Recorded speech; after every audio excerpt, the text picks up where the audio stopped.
Please welcome Dr. June Ross Mitchell and Lily, the young subject of the book, Conversations with the Devil. I really don't think it's a good idea, Jack. She's becoming more unpredictable. That's a good thing. That's why we still do live TV. Ladies and gentlemen, please stay tuned for a live television first as we attempt to commune with the devil.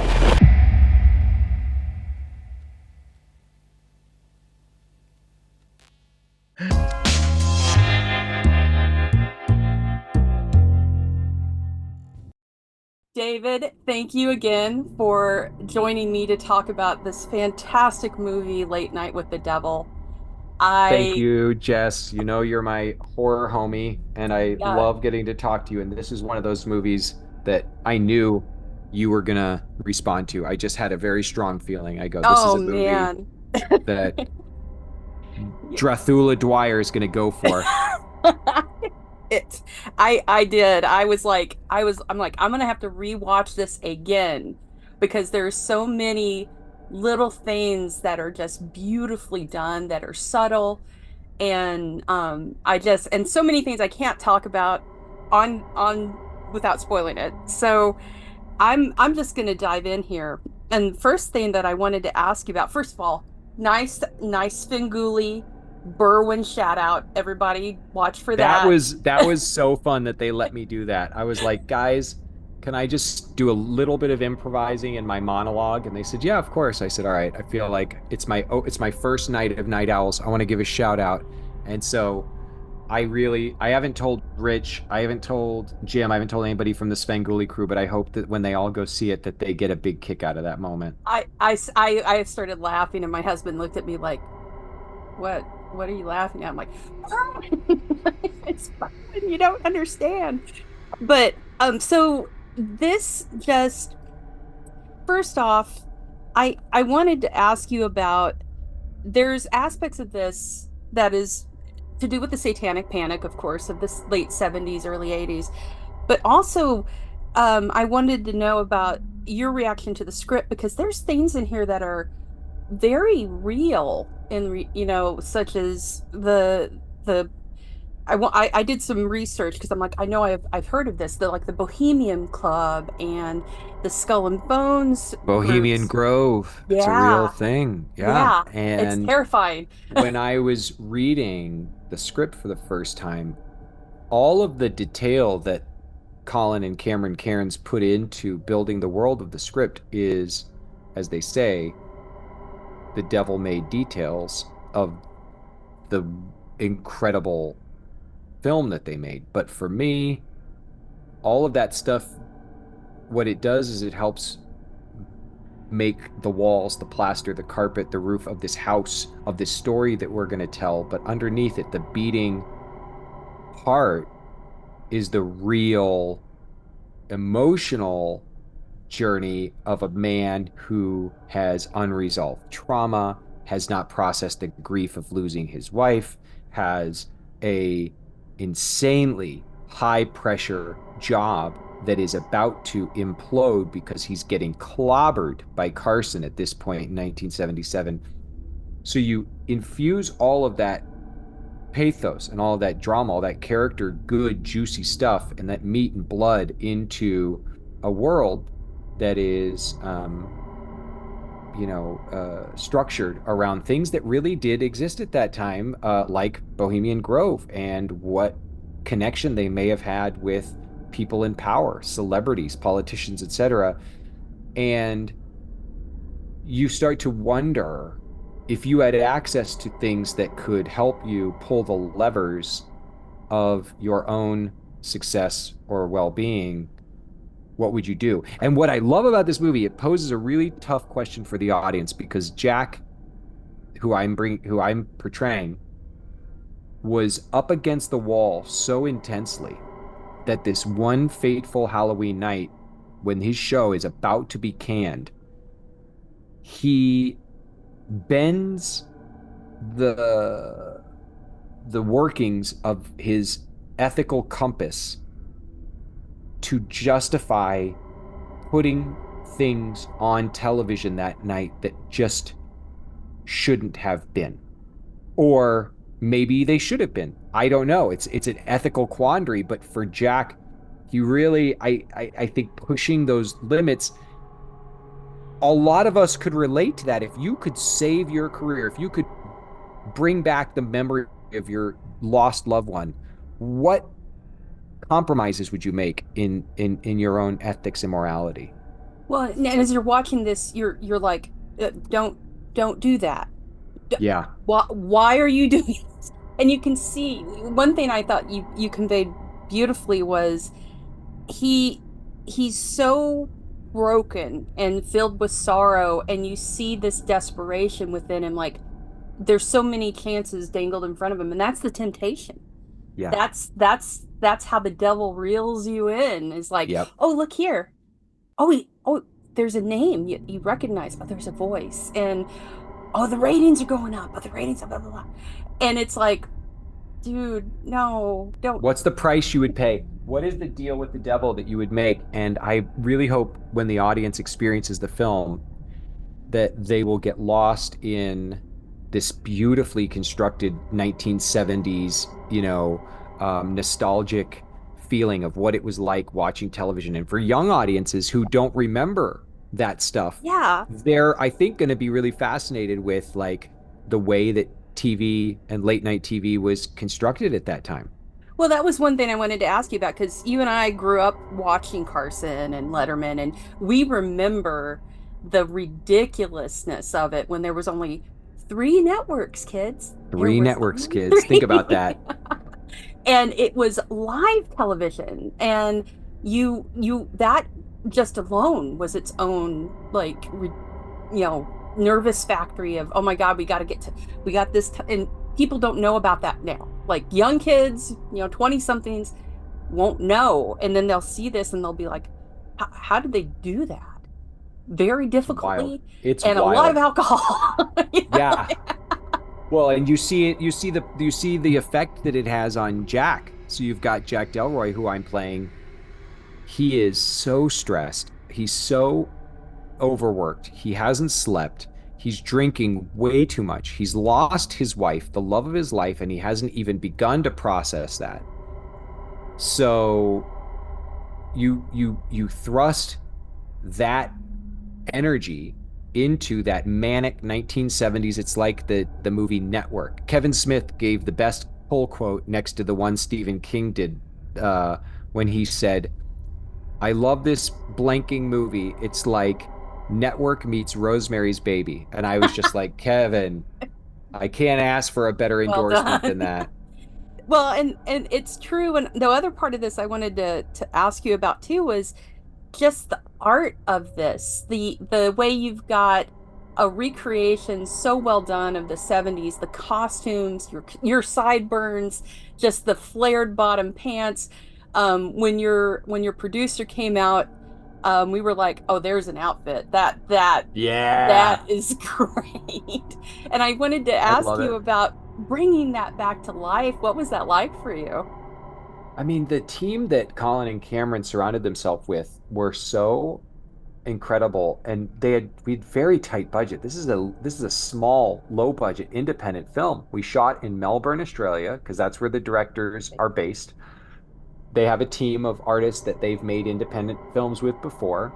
We shot at Dockland Studios in a very, very, very short schedule, maybe 14 days, 15 days, I can't remember, but it was very tight. And their production designer was a guy who built TV sets for like game shows. The Oh, camera perfect. team, they were using those old wonderful TV cameras. They were shooting it on contemporary cameras, but they were, angling and setting up shots as if they were really from that time. And even the set decoration with the Halloween decor, the live band, all of it made my job so easy so that I could show up, go into work, and feel like I was on the set of a live talk show. I mean, what a gift as an actor. It was almost like going back to the stage. Well, and that was the other thing I wanted to ask was, I loved, and I have to know how difficult this is for you as an actor and everyone else. You are trained not to look at the camera. Right, And right. here you are just, and then By the way, Ingrid is just amazing. She's so good. She's Well so good. done. Yeah, But she's I yeah, love she's those like, little, the just the little looking, and yeah. it was so She's great. gonna give Linda Blair a run for her money with like most terrifying child performance in a Oh my possession God. film. But I had to ask, how was it to do that and have to break yourself of, no, I have to look directly at it. It was really hard. All of it was really hard. These are not muscles that come easily to me. Being a talk show host means being able to just quickly improvise and make little quips and be funny and land punchlines and kind of you got to get the audience in the palm of your hand. And I don't usually portray roles like that. So all of that was very scary for me, as well as trying to find a way to connect with the at-home TV viewer who ultimately we know is going to be you guys, the movie viewers, the Right. people watching this movie. But I wanted you to feel like you're sitting at home watching this TV show. So trying to look into the eye of the camera, which by the way always reminds me of Hal in 2001: A Space Odyssey. Like I'm staring into Hal's eye and I'm trying to reach through thousands of miles and millions of viewers into their living rooms and just connect with them. It's hard and it goes against my natural training as an actor to never look at the camera. Um, and then I had this wonderful gift because they put a studio audience out there on the days that I had like the big monologue Oh, and some of nice. those moments where I'm talking. So that was cool because I could look out and be like, "Oh, any Yankees fans? We had a big game last night. Who's out there? Oh, there you are. Hi, how are you? Yeah, looking good. Nice costume. I love that. That's great." That stuff was just gold. It was such a gift. That's great. Well, one thing, speaking of like the set and all of this, and I wanted to ask if this was on purpose because I caught this pretty early on, and I'm like, oh, when you're standing there talking to the camera, you're in front of the owl on the door, and just Yes. so happens the horns are right above your head of the owl. Was that meant to be? That is the boys. That is Colin and Cameron all the way. That is like the kind of detail that these guys can infuse into the film. The way that the the color transition works on the set, the way that like the palettes go, the way that the quick camera swipes and the microphones coming into shot, all of those little details, but the framing of like me standing in front of that and seeing that stuff that I didn't even clock until I'm watching cuts of the movie. They're Yeah. so fun. Oh, What was funny was you have your Christopher Lee back there, and it reminded me of that shot from Sleepy Hollow where he's standing there and he's pointing down, and the wings of justice are like, there they are. He's Dracula. yeah, yeah, It's yeah, great. yeah. Just these happy accidents on screen. Something that you would have loved, speaking of with happy accidents, to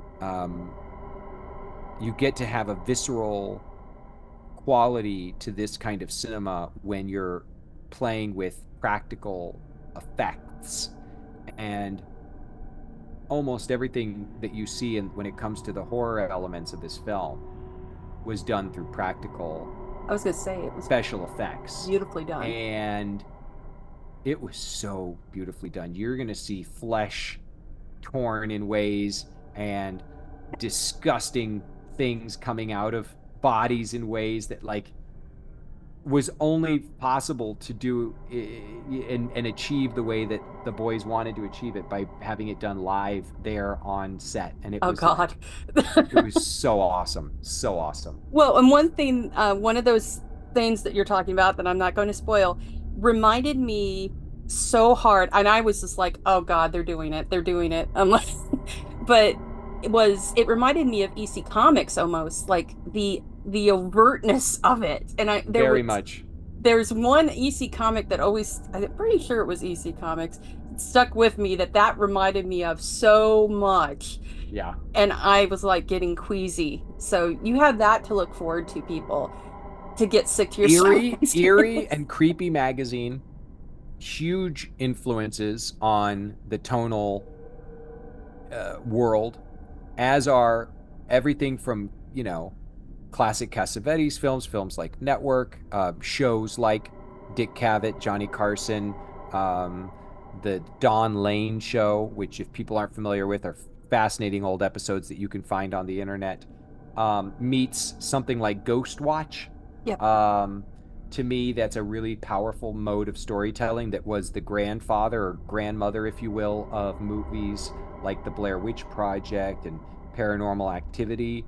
In fact, Steven Schneider and Roy Lee, these are producers on this film, like helped to shape films like Paranormal Activity. And then also on the producing side, we have Joel Anderson, whose masterpiece, Lake Mungo, Oh man. I think was an incredible resource for the filmmakers because they're very good friends with Joel. And we always would reference Lake Mungo and the way that the audience was able to see a film that was based in reality.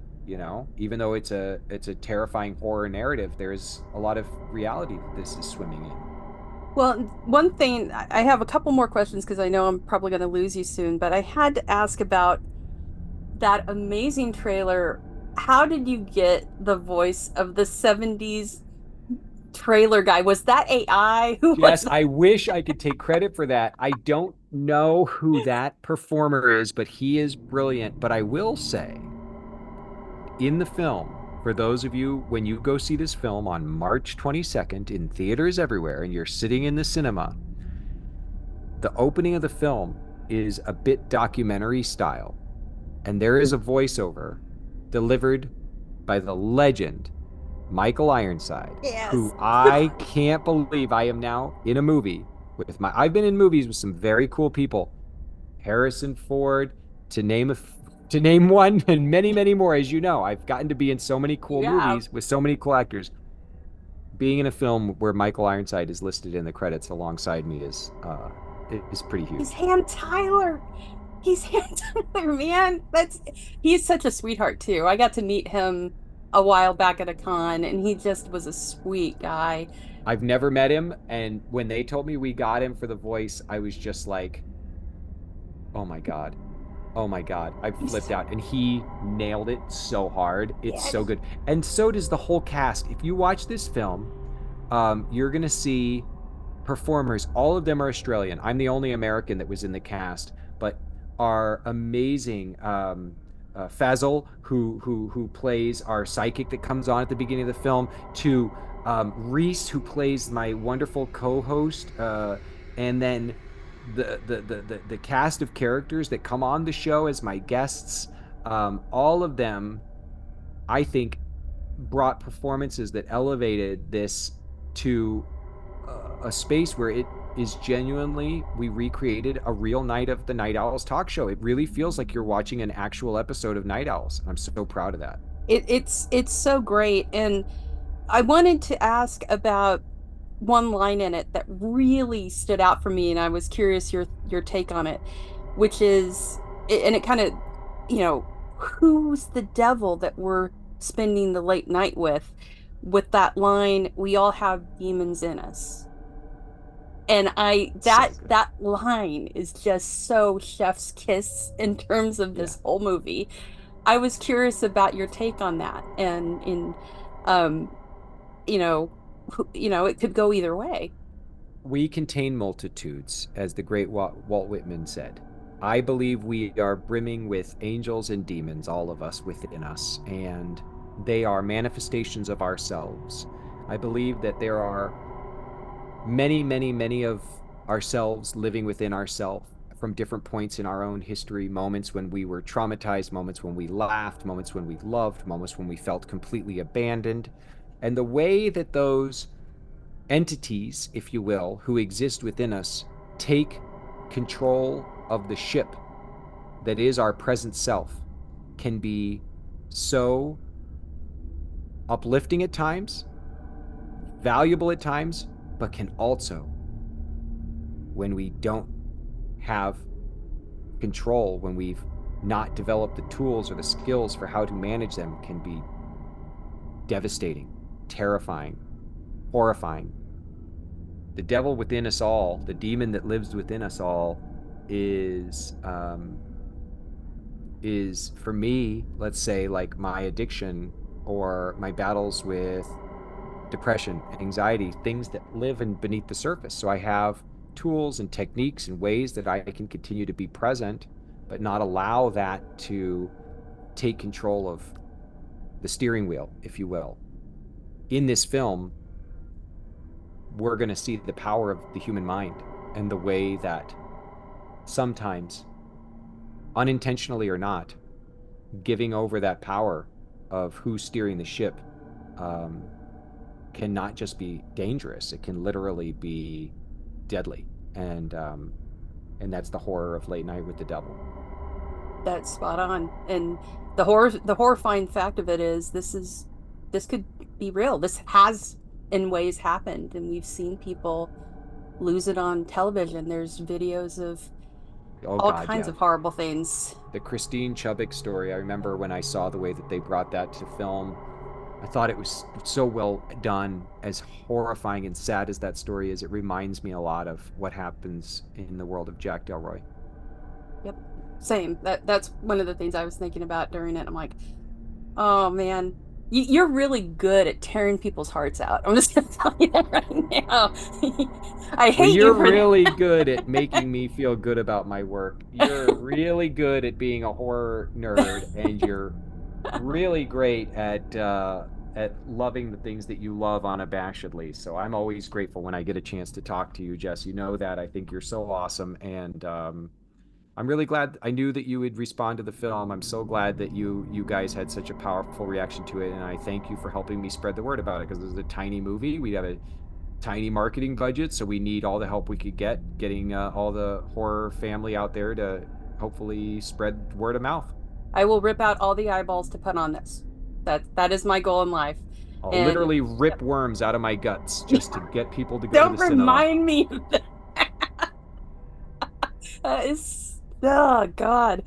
But again, thank you so much, David. This was Thank you. fantastic. You're the best. I love getting to talk to you. I miss you, Same. and we'll talk again soon. I'm Yes. quite sure of it. By the way, you're like I think you've taken the top spot of people I've interviewed during my career. I think you're number 6. This is the 6th time we've gotten to talk about something. You work too much, is what we're saying. That's great. I'm going to keep coming at you. Okay. All right. Thank Thanks, you buddy. so much.